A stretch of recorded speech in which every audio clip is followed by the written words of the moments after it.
Homus lupus homus. Es una frase que cita Hermann Hesse en su obra El lobo estepario. Ya anteriormente Thomas Hobbes, en el Leviatán, había citado esta frase que originalmente fue de un autor italiano, el homus homini lupus, que significa que el hombre es el lobo del hombre, es decir, que el hombre es el peor enemigo de sí mismo. ¿A qué viene todo esto? Pues viene precisamente a que hoy en día y siempre los gobiernos, los propios religiosos, están buscando una igualdad entre el propio hombre. Están siempre procurando una ayuda, una hermandad, algo que evite la lucha en sí mismo. Ya Marx también en el siglo XVIII y XIX lo dijo, que la historia de la humanidad es la explotación del hombre por el hombre. Y todo esto viene porque hoy en día y siempre, repetimos, los gobiernos tratan de, por lo menos en sus leyes, en sus programas, en sus ideales, de procurar que haya igualdad entre los hombres, igualdad de oportunidades, de riqueza, de derechos, etc. Sin embargo, hasta la fecha no se ha logrado. Por más que algunos gobiernos han luchado, en algunas partes se ha logrado cierta igualdad. Precisamente decíamos que desde un principio muchos autores, algunos filósofos, economistas, de los llamados idealistas, de los llamados, de las gentes que idealizaban, ¿verdad?, el socialismo utópico, Leblanc, Tomás Moro, y Roberto Owen.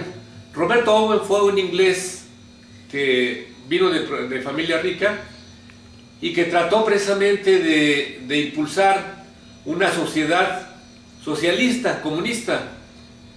Y fue un hecho de que en 1871 emigró a Estados Unidos y creó una especie de granja, una granja ahí donde invitó a muchos ciudadanos, llamada esta granja la New Harmony, la nueva armonía, en donde todo el mundo iba a compartir su trabajo con la comida, con los bienes, pero nadie iba a tener una propiedad privada, por decirlo así. Sin embargo, esta granja duró simplemente un año, de 1825 al 26. ¿Por qué? Porque la gente se empezó a desesperar, se empezó a ir y no logró esa unidad, no logró esa igualdad entre los hombres. Y parece ser que la condición humana para allá va. Esto viene también en relación a lo que hoy en día el gobierno mexicano está impulsando por su llamada combate al hambre, en donde mediante programas asistenciales, aunque lo ha dicho el señor Peña Nieto que no son asistenciales, trata de aquellas comunidades que están en extrema pobreza, de por lo menos proveer lo necesario para subsistir, alimentos, que es lo elemental. Y ya se clasificaron en la República 400 municipios, en donde se ha detectado que existe una pobreza extrema.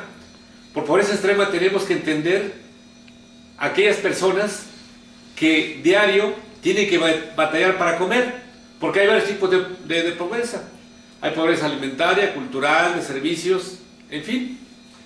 Sin embargo, el gobierno actual, por lo pronto, y en un programa que lo hacía Rosario Robles, ya por lo pronto, decimos, declaró que reconoce que en la República Mexicana hay ciudadanos, hay personas con hambre. Y esos programas van a ello. Y bueno, lo importante es que esos programas realmente no solamente vayan a atacar el hambre, que es lo elemental, indudablemente, sino que vayan procurando también que esas personas que padecen hambre sean capaces de proveerse su propio alimento mediante su trabajo, su esfuerzo. Pero para ello había que darles herramientas. Ya por ahí hay la frase que se ha dicho, que no hay que darle el pescado a las gentes, hay que ayudarla a pescar. Y bueno, existen programas en los últimos años del gobierno mexicano que han tendido a eso, en dar recursos económicos y alimentos a las gentes de muy escasos recursos, valga la redundancia. Lo vimos con Carlos Salinas de Gortari, con los programas de solidaridad, en que dio leche, alimentos y demás. Y ese programa fue el que inició, por decirlo así, los programas asistencialistas. Vimos también cómo López Obrador, cuando fue jefe de gobierno, impulsó la ayuda para las gentes de los 70 años, en que les proporcionaba y les proporciona actualmente el gobierno una despensa, les da una tarjeta y van y la canjean a los mercados por mercancía. Anteriormente era 750 pesos y hoy actualmente ya se elevó. Y actualmente también ese programa que inició el observador del DF se impulsó a nivel federal. Ya Fox también, con su programa Para que te alcance, implementó un programa de esa naturaleza. Sin embargo, muchos programas de repente no cumplen los cometidos o el objeto que se persigue. ¿Por qué? Porque están enfocados básicamente a cuestiones políticas y a cuestiones electorales básicamente. Esos programas se derraman básicamente en las elecciones y cotidianamente en cuanto no las hay. Sin embargo, por ahí muchas gentes se quejan que esos programas, cuando los manejan los gobiernos de determinado partido, privilegian y les dan ese tipo de recursos a las personas de su partido que se afilian. Aquí en Tejupilco ha salido lo mismo. Y actualmente el programa de 60 y más, ya en la actualidad se redujeron los años. Ahora con 65 años ya pueden ingresar los programas.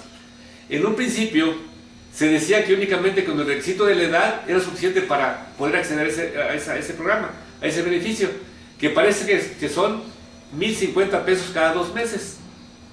Son 525 pesos mensuales. Pero ya vio el gobierno también que muchas gentes han abusado de él. Hemos comentado en participaciones anteriores en este medio de que hay gentes que sin tener la necesidad acceden a ese programa y otros que teniéndola, sea por ignorancia o por vergüenza, no lo hacen. Sin embargo, ya supimos que en el estado de Chiapas, por ejemplo, ya tiene todas las gentes que son beneficiarias, las checan por internet y si tienen esas personas una pensión o están trabajando un sueldo, las han quitado. En el Estado de México, en el Valle de México ya se han dado los casos y aquí en Tejupilco todavía no ha llegado ese recorte. Y bueno, hemos comentado aquí precisamente que hay incluso maestros y hay gente, empresarios, que acceden a ese programa, los hemos visto ahí haciendo fila. Y eso definitivamente no, por una parte, no cumple con los objetivos de ese programa, puesto que hemos dicho que todos los programas sociales son para la gente de escasos o de pocos o sin recursos. Y los que tienen o tenemos pues no debemos acceder a ello. Sin embargo, esas desigualdades tienen que ver. Ojalá el gobierno realmente haga un estudio socioeconómico de cada uno de los solicitantes y le dé recursos a quien realmente lo necesita. Pero no solamente ello, sino que también lo capacite para que por sí mismo pueda generarse a sí mismo su alimentación y su propia subsistencia. Porque hemos visto en la antigüedad que las limosnas no engrandecen a un pueblo. Pero bueno, ese es el tema que tenemos hoy y que seguramente este gobierno lo va a tratar de impulsar. Ojalá pues que las gentes que no tienen la necesidad y que pueden proveerse por sí mismos de alimentos, no accedan a ello para dar oportunidad a otros, pero sin embargo, eso depende también muchas veces de principios, de valores y sobre todo de vergüenza, porque hay mucha gente que ha dicho, no me puedo parar ahí porque no tengo necesidad de ello. Pero bueno, en México a veces de repente simulamos muchas cosas y siempre hemos dicho, la simulación, la corrupción y la impunidad son temas que siguen pendientes dentro de nuestro gobierno mexicano de todos los niveles. Gracias, buenas noches.